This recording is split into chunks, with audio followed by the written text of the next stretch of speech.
in the interest of 1/4 of humanity which lives in this part of the world, that we can join heads and hearts, and we can work on combined and collective research and of course development as well. And the final point, and then I'll stop, that is about of course agriculture. In agriculture, we know the water scarcity that is hitting our part of the world very badly. And I'm not updated on numbers for India or for Bangladesh, Nepal, but in case of Pakistan, 90% of our water use is in agriculture. And there is often a debate that when we are talking of more water, when we are talking of construction of dams or cross-border water disputes, etc., we should also see that the water available with us, how we can rationally use it. So when we are growing rice under standing water, which of course in your side of Punjab as well, and when we are growing sugarcane, and then we give subsidy to export sugar or export rice. So basically we are giving subsidy to export our water, at least in case of Pakistan. And again, on these things, we need to learn from each other. What are the best practices? What are the things that failed? Land use plans, similarly agroecological zoning. So there are, I can keep counting the list of things on which this region need to collaborate. And I'll stop with the SAARC food banks idea, which of course was approved, it was operational, and we need to see that what is the fate of that SAARC food bank, and can we really, and then there was the SAARC gene bank idea as well. So looking at the biodiversity, the rich biodiversity that this region, especially India and Nepal and Bhutan, they possess. So the SAARC gene bank, that other multinationals, they don't come and they don't patent our genes. So these are, I think, some of the things on which we need to see that how we can achieve the goal to making this region a hunger-free region through our mutual collaboration. We have a very rich panel with us. We have Dr. Mustafizur Rahman, we have Dr. P.K. Anand, and we have Mr. Joseph Judge, and of course we have R.V. Bhavni as well. So if I start with Mustafiz, sorry. Yes. So if we can.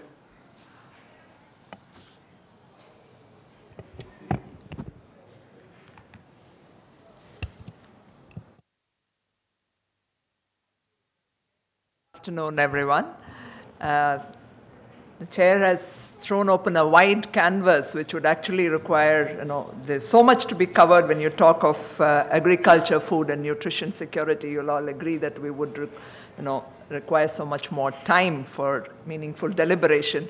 I have chosen to dwell today on one aspect of this, work that we sharing insights from work that we did at a regional level.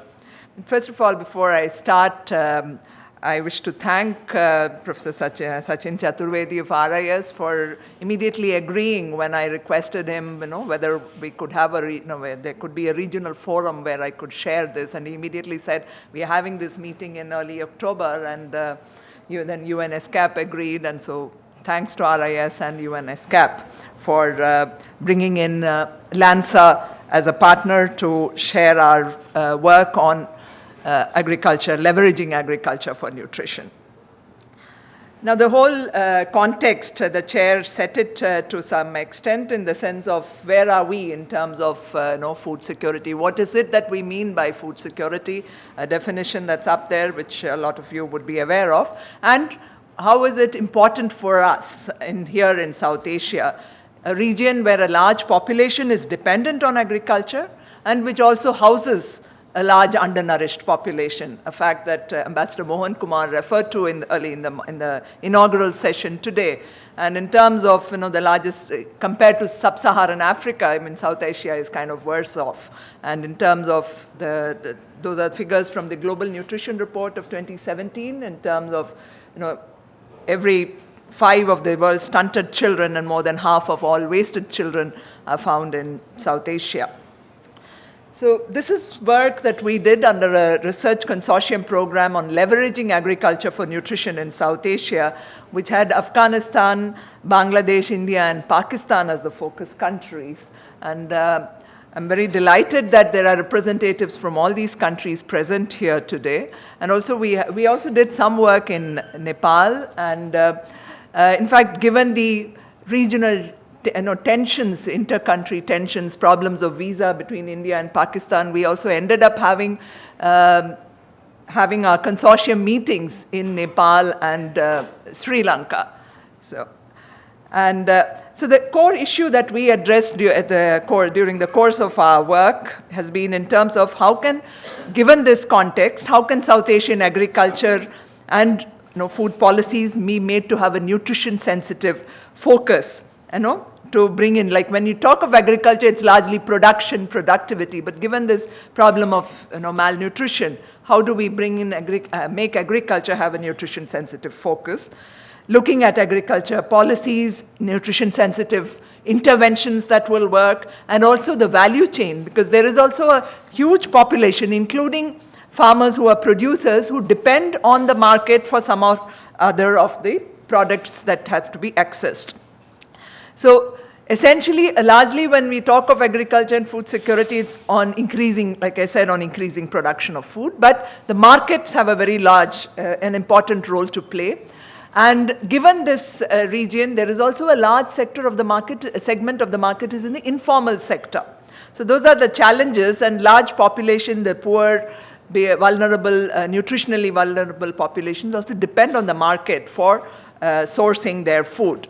So how do we leverage market-based interventions to improve diets of low-income populations? What is the role of the state? What is the role of business? Again, Professor Deepak Nair mentioned in the morning that we shouldn't be depending on the state for everything. What is the role of business, the private sector, which is a large player? You have the informal sector, you have the SMEs, and you have the multinationals, you have the large business players. So this is a study that we undertook across the 4 lands of focus countries, and what I will be sharing with you is some key insights that came from the case studies that we did to throw up some of the issues which we could then, I would, if the panelists could dwell on, or we could also have some questions from you. In terms of what are the pathways to deliver nutritious foods from agriculture to nutritionally vulnerable populations, what are the key challenges and opportunities, and what are the policy implications that come from this. So when you look at the pathways for improved nutrition, there is this cyclical pathway. At the consumer end, the need to provide for them to have nutrient-dense foods, the undernourished populations or malnourished populations to have nutritionally dense foods.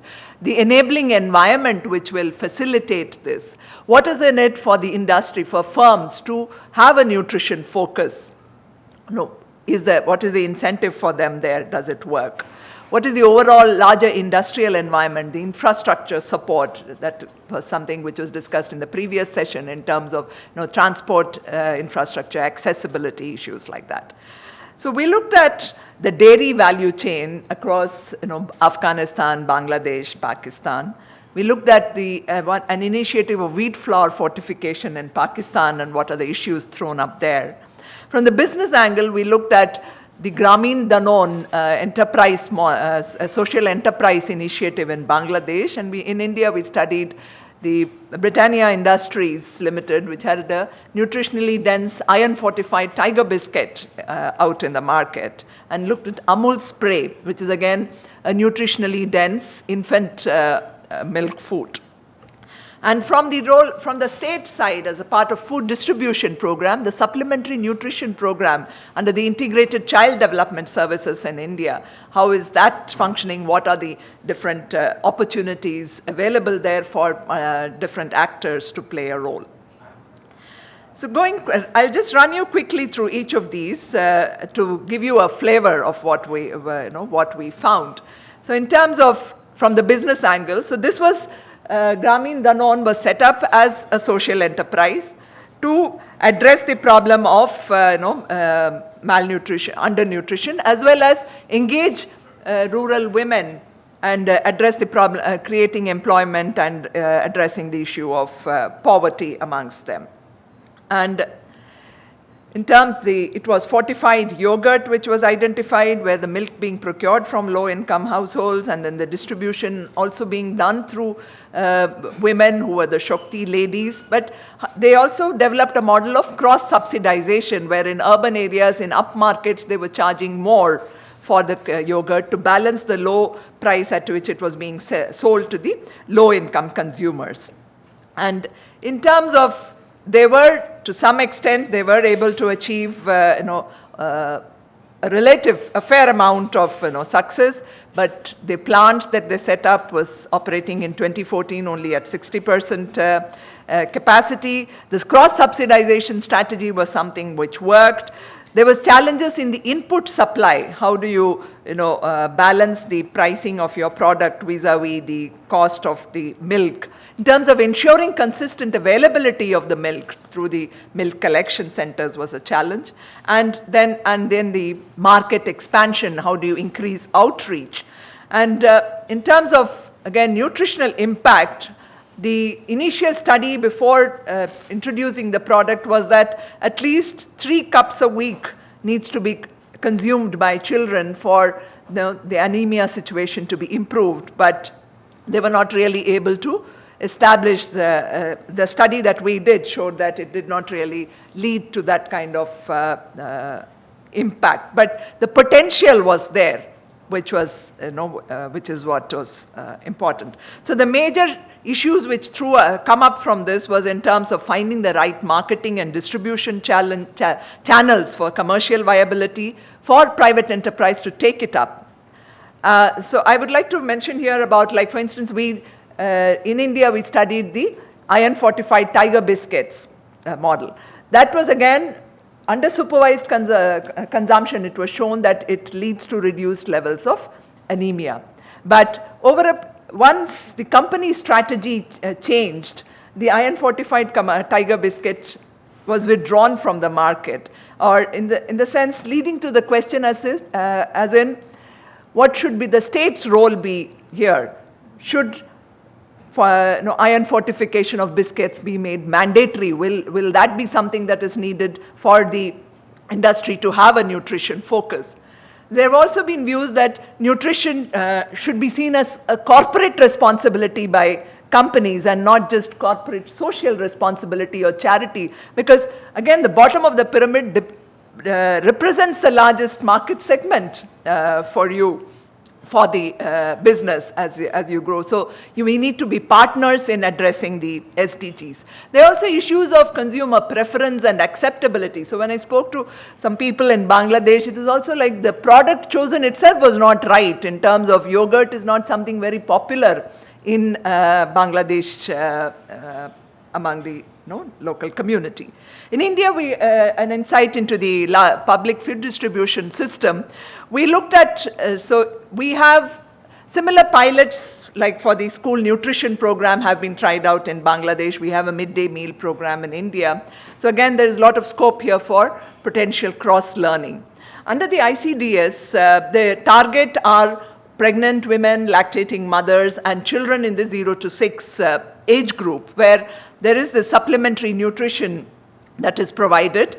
And in one state, Telangana, we have a state-led enterprise manufacturing the product, which it was a dedicated enterprise set up just for manufacturing for the government food distribution program.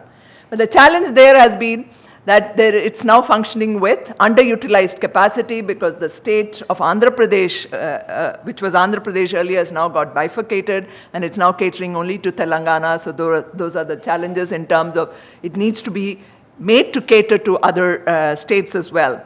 Whereas in Tamil Nadu, what happened is we have a model where there is the state, there are women's cooperatives providing, who make the blend. There is also a private sector manufacturer in the picture who manufactures the fortified blend, supplies it to the cooperatives, which mixes and packages it, and then supplies to the ICDS center. So this is an interesting public-private partnership model, which is again showing good results.